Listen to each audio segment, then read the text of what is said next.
Hello guys, आज की video में हम देखने वाले हैं रेलवे की तरफ से बहुत बड़ी रिक्वायरमेंट निकल कर आ रही है उन सभी छात्रों के लिए जिन्होंने कहीं ना कहीं आईटीआई कंप्लीट कर ली है।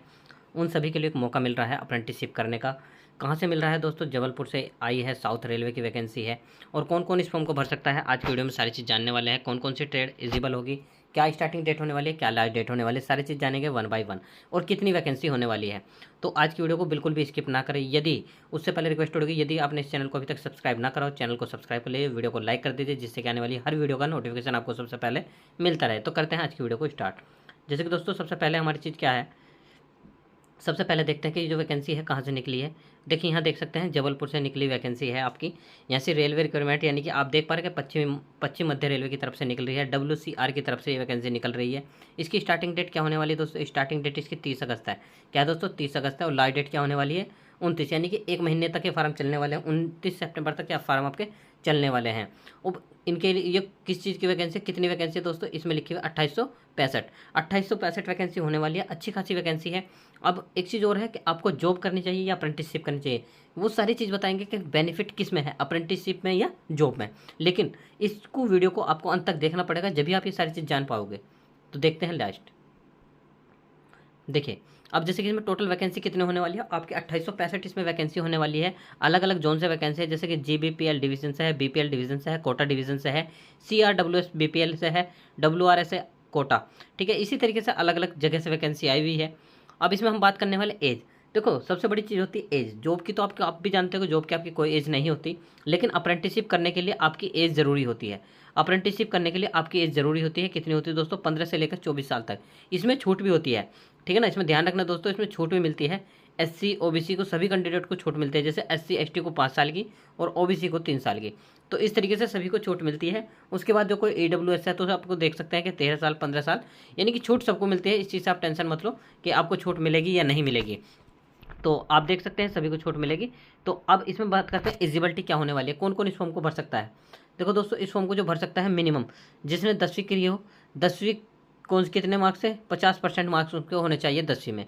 ठीक है, उसके बाद आपने NTC नेशनल ट्रेड सर्टिफिकेट होना चाहिए। कौन से SCVT NCVT कोई से बोर्ड से भी आपने कर रखा है, दोनों बोर्ड का मान्य होगा। लेकिन क्या है, हाई स्कूल में आपके 50% मार्क्स होने चाहिए, जब भी आप इस फॉर्म को भर सकते हो। यदि आपके पास नहीं है तो आप इस फॉर्म को नहीं भर पाओगे। उसके बाद है कौन कौन सी ट्रेड एलिजिबल होने वाली है। सबसे बड़ी चीज़ होती है देखो दोस्तों ट्रेड, कि कौन कौन इस ट्रेड को में फॉर्म भर सकते हैं। तो अब इसमें डॉक्यूमेंट्स है, अप्लाई करने का तरीका है, अप्लाई की फ़ीस कितनी होने वाली है दोस्तों। अप्लाई की जो फीस होने वाली है, EWS यानी कि जो SC ST को छोड़कर, ठीक है ना, SC ST को छोड़कर और वुमेन को छोड़कर बाकी सभी की जो फीस है 141 रुपये होने वाली है। अन्यथा लड़कियों की और SC ST की और लड़कियों की सबकी मिला के आपकी 41 रुपये फीस होने वाली है।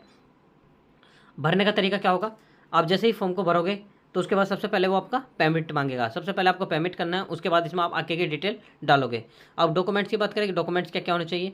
फ़ोटो, अपना साइन, ठीक है, 10वीं की मार्कशीट, ITI की मार्कशीट, SC ST जो भी आपका सर्टिफिकेट है उसके अकॉर्डिंग PW है तो PW का सर्टिफिकेट होना चाहिए, ITI का सर्टिफिकेट हो और मार्कशीट हो। SCVT NCVT जोन से भी आपने कर रखी हो, सभी से अवेलेबल होगी।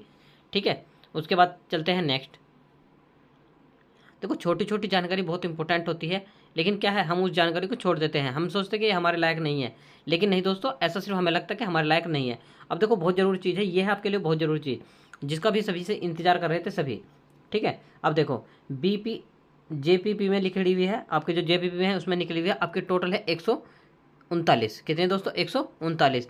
अब जर्नल के लिए अलग से है, जर्नल के लिए है, SC के लिए, ST के लिए, OBC के लिए, EWS के लिए।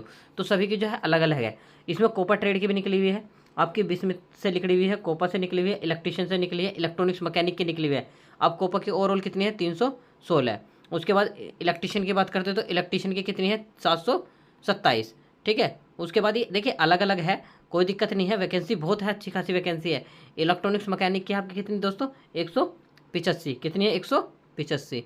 और उसके बाद है आपकी टोटल फिटर की कितनी है आपके? फिटर की अभी और है, ये कम आ रही है। ठीक है, ये रही। ठीक है, फिटर की टोटल कितनी है? 883। देखो अच्छी खासी वैकेंसी 883 जो है इलेक्ट्रीशियन की है, फिटर की है। और अच्छी खासी वैकेंसी आपको देखने को लग भी रही है कि फिटर में कितनी अच्छी खासी है। मशीनिस्ट की है 38 वैकेंसी है। RAC की आपकी 2 वैकेंसी है। ठीक है, electro mechanic motor mechanic vehicle की है आपकी टोटल 6 वैकेंसी है। प्लम्बर के लिए प्लम्बर टर्नर, प्लम्बर के लिए 83 वैकेंसी है, जबकि टर्नर के लिए आपकी 26 वैकेंसी है। गैस वेल्डिंग के लिए आपकी 363 वैकेंसी है।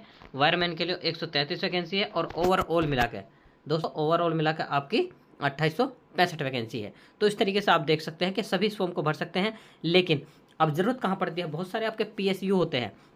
क्या होता है दोस्तों, PSU होते हैं। बहुत सारे PSU में क्या होता है, आपकी सिर्फ अप्रेंटिसशिप मांगते हैं कि जिसने हाई स्कूल की है, ITI की है और ITI के बाद अप्रेंटिसशिप करी है, उन्हीं को भी रखते हैं। क्योंकि आपकी अप्रेंटिसशिप जो होती है एज ए अनुभव भी काउंट होती है।